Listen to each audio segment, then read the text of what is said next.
Bonjour à tous. Alors, après l'émission de mes dernières vidéos, j'ai pas complètement aimé le fait que j'avais préparé un texte mémorisé et j'aimerais plus vous parler au naturel comme un ami pour vous montrer le vrai moi parce que je suis une personne simple.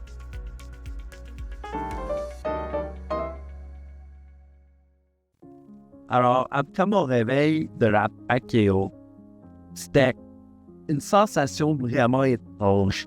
Parce que respirer par ce coup, tant qu'on l'a pas vécu, on sait pas c'est quoi. Et c'est vraiment spécial. Ça fait vraiment peur sur le coup parce que tu t'attends pas à ça.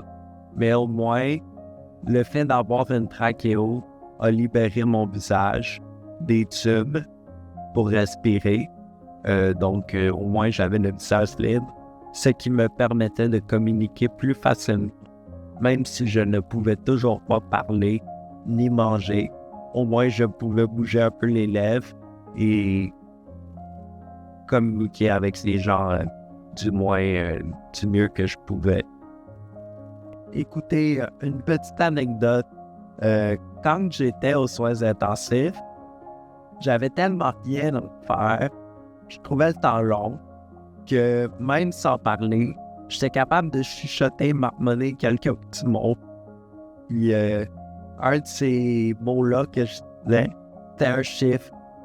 Et puis mes parents essayaient de comprendre ce que j'essayais de dire. Mais ça a pris un peu de temps.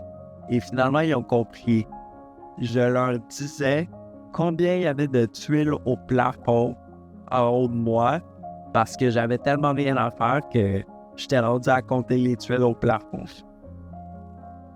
Avec la trachéo, j'ai aussi subi une deuxième opération en même temps qu'ils m'ont fait la trachéo.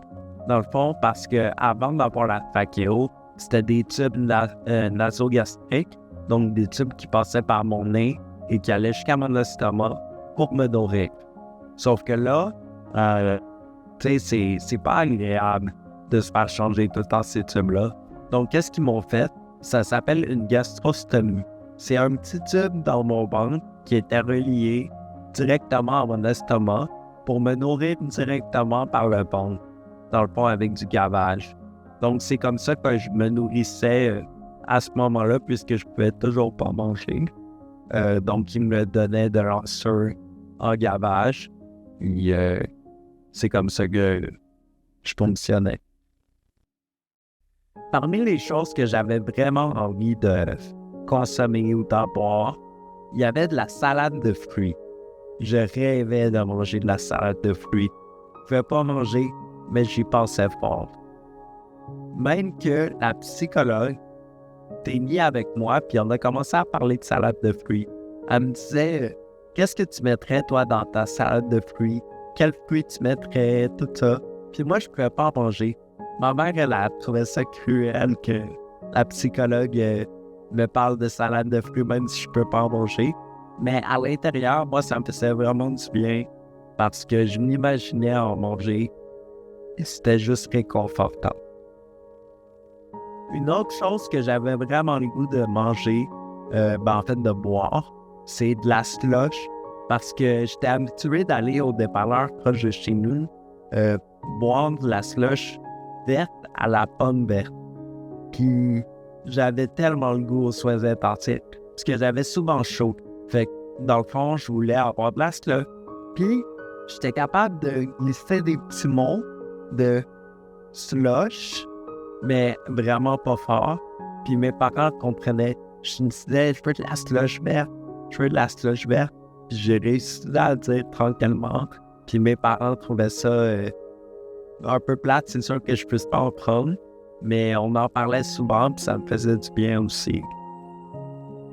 Quelques semaines après mon installation de la trachéo, j'ai dû passer un test parce que j'allais pouvoir manger.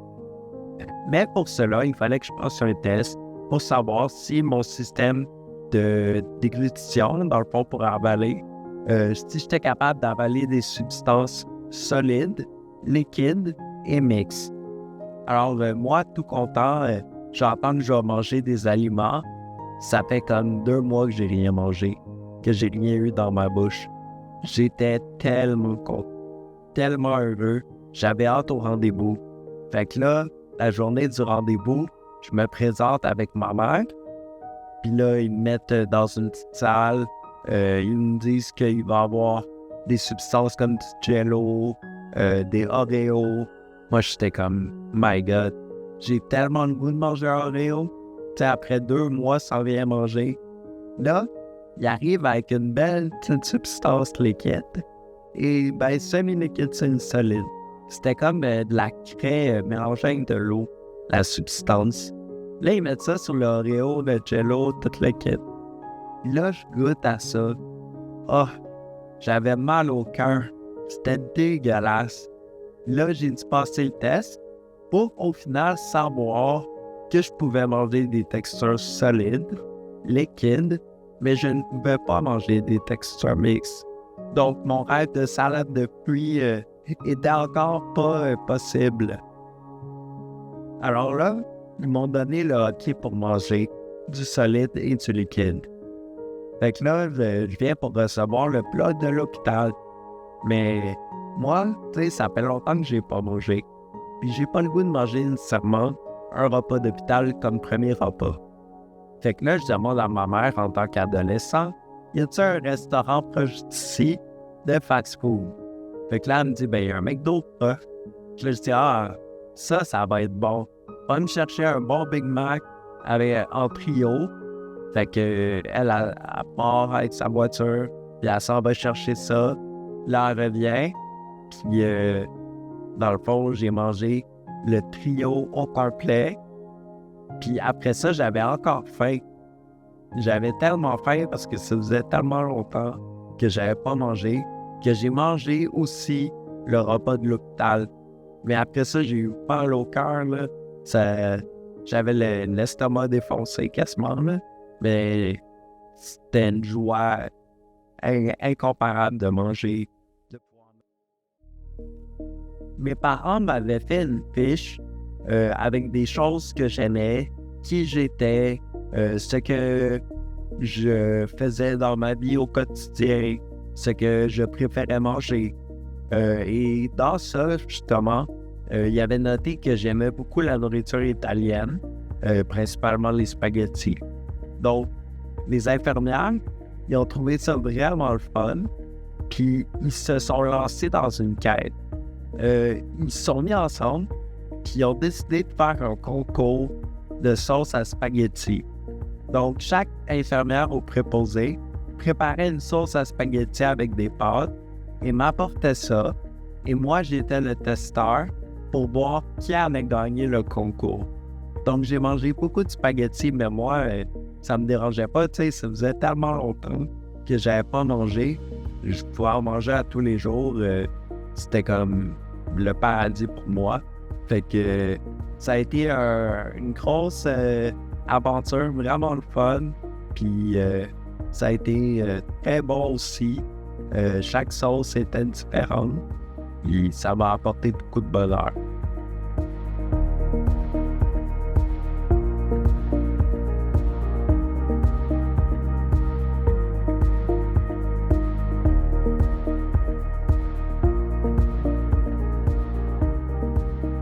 Avec les inhalothérapeutes de Sainte-Justine, j'ai fait beaucoup d'exercices respiratoires, justement là, en étant débarrassé du respirateur. C'était le temps de faire de la physiothérapie respiratoire.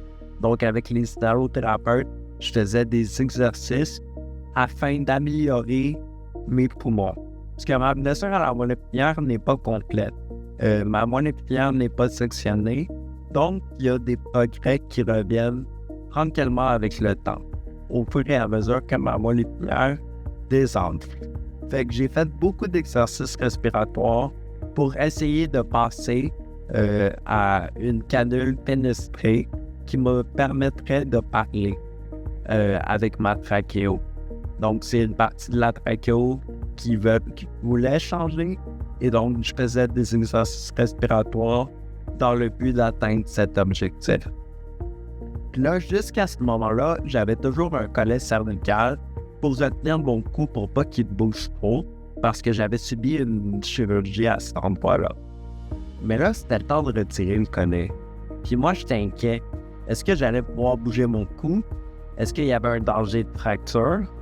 Est-ce que j'allais avoir mal au cou? Est-ce que j'allais être capable de bouger mon cou? Tu sais, je me demandais tout ça. Puis, quand ils m'ont retiré le collet, au début, je restais à la tête fixe. Je n'osais pas bouger. Puis mes parents m'ont dit « Hey, pourquoi tu bouges pas? » Là, j'ai essayé de bouger un peu.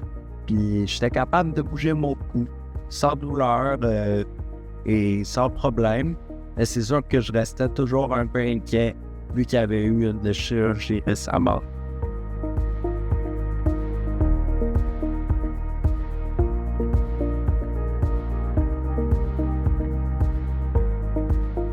Alors là, dans le fond, une trachéo, ça ne permet pas l'air de passer par la bouche. Donc, après que les exercices respiratoires fonctionnent, c'était le temps de passer à une canule fenestrée. Ça, dans le fond, c'est la même chose qu'une trachéo, sauf qu'il y a un petit qui laisse passer l'air pour la bouche. Fait qu'avec ça, j'aurais la capacité de parler. Pour ça, par exemple, il fallait changer la trachéo au complet, c'est-à-dire enlever le tube de mon cou et le remettre. Et ça, ils ne le font pas en salle d'opération. Ils le font même pas avec une anesthésie. Ils le font à froid. Donc, le médecin est arrivé pour me voir. Là, il a demandé à l'infirmier qui était là, « Est-ce que je dois mettre des gaz stériles pour faire ça? » Là, l'infirmier lui répond tout ça. Et oui. Là, lui, il était comme « OK, ben dans quel tiroir? » Là, il dit « Dans le deuxième tiroir. » Là, il ouvre le troisième tiroir. Là, il dit « Non, le tiroir juste en haut. » Là, il ouvre le premier tiroir. Là, moi, je commençais à capoter. Comme lui, il s'en vient pour m'installer ça. Il sait pas qu'il faut qu'il mette des gaz stériles. Là, il sait même pas compter quel tiroir. Hey, ça va pas bien. Là, il procède à changer ma trachéo. J'ai jamais subi une douleur aussi intense. Je sais que c'est, je pense, la douleur la plus intense que j'ai eue de ma vie. C'était terrible. J'étais paralysé sur place tellement que j'avais mal. Je pouvais pas bouger mon visage. J'étais pas capable de bouger mes yeux parce que j'avais trop mal. Alors, après avoir installé la canule fenestrée et après toutes les douleurs de l'installation, au moins je pouvais parler. Mais là, j'étais inquiet. Est-ce que ma voix allait changer? Est-ce que j'allais parler comme un robot? Est-ce que j'allais être capable de parler, de m'exprimer? J'hésitais à parler. Je voulais pas dire de mots. Puis ça a pris un petit moment, mais j'ai enfin parlé. Et ma voix était comme avant, un peu plus, c'est sûr, rauque, parce que je n'avais pas parlé depuis longtemps, mais au moins, j'avais gardé ma voix à moi. Alors, après avoir été débarrassé de toutes les tubes dans mon visage, il était temps aussi de me prêter un fauteuil roulant pour m'asseoir. C'est bon pour la pression, pour plein de choses, pour aussi les étourdissements. Donc, ils m'ont assis sur une chaise. Mais au début, ils devaient me donner une pilule parce que sinon, je devenais tellement étourdi que je pouvais perdre connaissance juste à m'asseoir.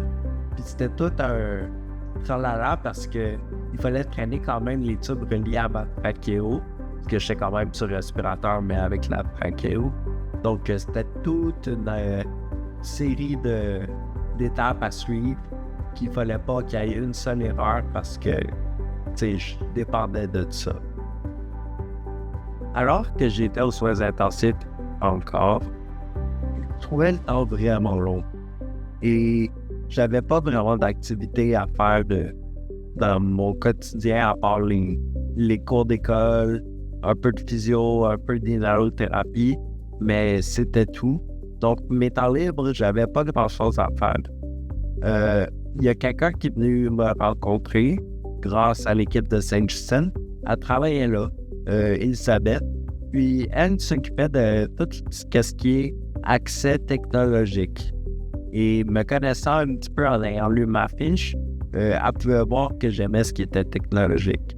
Donc, elle s'est présentée à moi et elle m'a ouvert beaucoup d'opportunités auxquelles je ne m'attendais pas parce qu'elle m'a présenté une genre de caméra que tu installes sur un ordinateur. Ça s'appelle un Tracker Pro. Puis avec cette caméra-là, et un petit collant que je mettais dans mon fond, j'étais capable de bouger la souris puis de cliquer avec un logiciel. Donc, je pouvais utiliser un appareil comme un ordinateur. Puis, pour moi, c'était toute, genre, une panoplie de liberté parce que là, je pouvais aller sur Internet, je pouvais jouer à des petits jeux, je pouvais communiquer avec mes amis. Tu sais, c'était vraiment une grande liberté pour moi. Et de l'accessibilité. Fait que, dans le fond, ça a été vraiment bien. J'ai adoré cette technologie-là que j'utilise encore. Puis, c'est grâce à Elisabeth que j'ai comme eu cette volonté de vivre parce que moi, au début, je me voyais assis devant une télévision à rien faire. Je ne savais pas qu'il y avait plein de possibilités qui allaient se présenter à moi. Mais elle m'a montré que oui, il y a des possibilités et non, je ne restais pas assis à rien faire. Au début de mon accident, mes parents ont créé un groupe Facebook parce qu'il y avait beaucoup de gens qui voulaient avoir des nouvelles. Puis c'était difficile de tout le temps donner la même nouvelle à tout le monde. Et aussi, parfois, la nouvelle se transformait en rumeur. Fait que pour donner la bonne nouvelle à tout le monde, ils ont créé ce groupe Facebook-là. Au début, je n'étais pas capable de lire les messages moi-même. Mais maintenant, je le suis grâce au Tracker Pro. Et dans le fond, je lis tous les messages. J'ai pas tout le temps de répondre, mais je lis tous les messages. Puis c'est une énorme source d'encouragement. Là. Une journée, alors que j'étais aux soins intensifs, accompagné de ma mère, elle est passée proche de mon lit, vers le bout de mon lit, puis elle m'a accroché un pied, parce que je suis quand même grand, puis mes pieds dépassaient un petit peu du lit. Puis là, je dis « Hey, tu m'as accroché le pied. » Elle dit « Arrête, ça se peut pas, tu sens rien. » Puis là, je dis « Non, non, j'ai vraiment senti quelque chose. J'ai senti que tu m'as accroché le pied. » Fait que là, on a regardé avec les médecins, on leur a posé des questions. Et ma physiatre est venue me voir en tant que spécialiste des blessés médulaires pour me demander si on pouvait faire un test. Le test, j'ai accepté. Il, dans le fond, cachait mes yeux. Puis elle touchait à mes orteils en me demandant quel orteil elle avait touché. Sur les 10 fois qu'elle a touché un orteil, j'avais réussi à répondre 9 fois. Donc, je sentais vraiment qu'on me touchait. Fait que le retour de la sensation est tranquillement revenu avec le temps. Je pouvais sentir la pression du toucher. Toujours pas la douleur ou la température, mais au moins, la sensation du toucher revenait peu à peu. Après 3 mois et demi aux soins intensifs, je me suis débarrassé du respirateur et j'étais rendu à une nouvelle étape, monter à l'étage. Cependant, j'attendais cela avec angoisse parce que c'était tout nouveau avec une équipe qui ne me connaissait pas. Mais il était temps de monter et de passer à cette nouvelle aventure. Alors, quelques semaines après que je sois monté à l'étage, un des rares moments où j'étais seul, parce que ma mère, qui était souvent avec moi, était partie se reposer à la maison, et mon père, qui était avec moi à ce moment-là, était parti faire une commission d'urgence. J'étais seul dans ma chambre, avec ma trachéo sans la canule fenestrée, donc je ne pouvais pas parler. Et là, l'infirmière, un peu âgée, vient me voir et me dit « Olivier, tu as de la visite. Est-ce qu'il peut entrer? » Je fais signe de tête que oui. Et là, la personne rentre dans ma chambre. Je me tourne et je regarde et je le reconnais immédiatement. C'est Sébastien Lefebvre du groupe Simple Plan. C'est l'artiste que j'attends depuis au moins 4 mois. En fait, un des membres du groupe.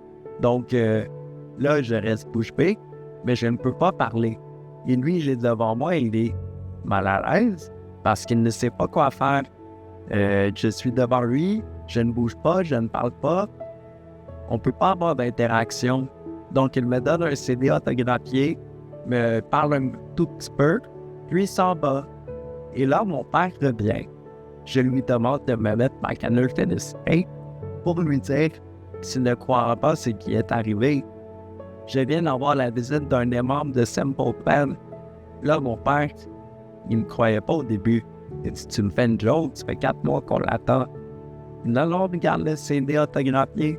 Puis là, il a vu ça, puis on a appelé ma mère. Puis encore là, mes parents ne revenaient pas. Le seul moment que j'étais seul, l'artiste se présente. Pour la période des fêtes 2009, j'étais obligé de rester à l'hôpital Sainte-Justine à cause de ma trachéo.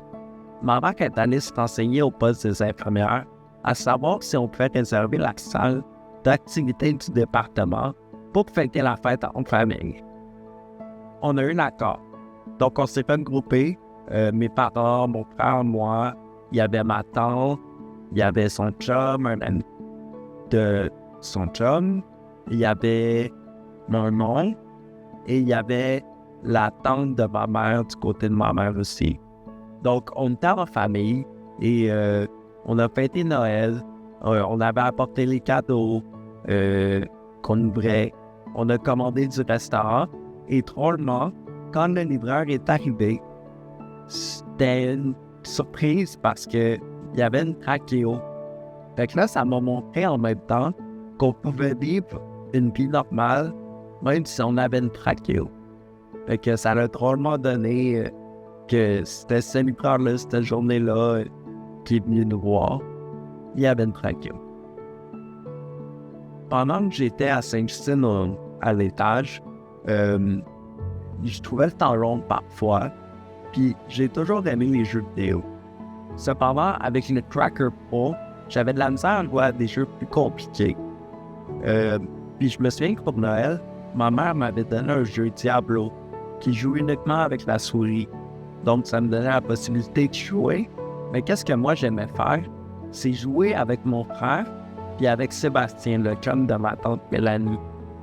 Les trois, on avait une très bonne chimie. Il y a des journées que je jouais avec Sébastien, des journées que c'était Mathieu. Dans le fond, je les regardais jouer pour moi. Moi, j'étais comme genre leur main. Je leur disais quoi faire. Puis eux, en fait, ils contrôlaient le clavier moi. Fait que moi, je dictais ce que je voulais qu'ils fassent, puis eux, ils le faisaient. C'est une sambo, il était les meilleurs fond là. Puis on a passé beaucoup de temps ensemble. On a beaucoup joué, puis ça m'a vraiment aidé. Après 2 changements de trachéo extrêmement douloureux, je n'étais plus capable d'endurer ça. Je me suis donc tourné par ma pédiatre pour avoir une réponse. Pourquoi est-ce que ça fait tant mal alors que les médecins me disent que c'est supposé être sans douleur? C'est là qu'elle m'a expliqué que puisque ma lésion à la moelle épinière est au niveau du cou, toute la région de mon cou est hypersensible. Donc c'est plus sensible que la normale. C'est pourquoi les changements de trachéo étaient tant douloureux pour moi. Donc, après avoir eu cette explication-là, nous avons convenu avec elle que mes prochains changements de trachéo se feraient en salle d'opération endormie. Comme ça, je ne sentirais aucune douleur et ça serait fait avec sécurité. Environ une semaine avant que je quitte Sainte-Justine, une chose exceptionnelle, c'est le conduite. J'arrivais à bouger quelques doigts de ma main gauche. Pas beaucoup, à peine, mais quelques petits mouvements volontaires. Je voulais montrer ça à ma physio, car c'est elle qui m'avait grandement aidé avec mes exercices. Cependant, elle était en vacances pour une semaine, donc je n'ai pas pu lui montrer avant de quitter pour aller au centre de réadaptation. Maintenant, un nouveau défi m'attendait, celui de la réadaptation intense. J'étais en route pour un nouvel établissement. Il s'agissait du centre Marie-Antoine. Alors, merci pour ton écoute.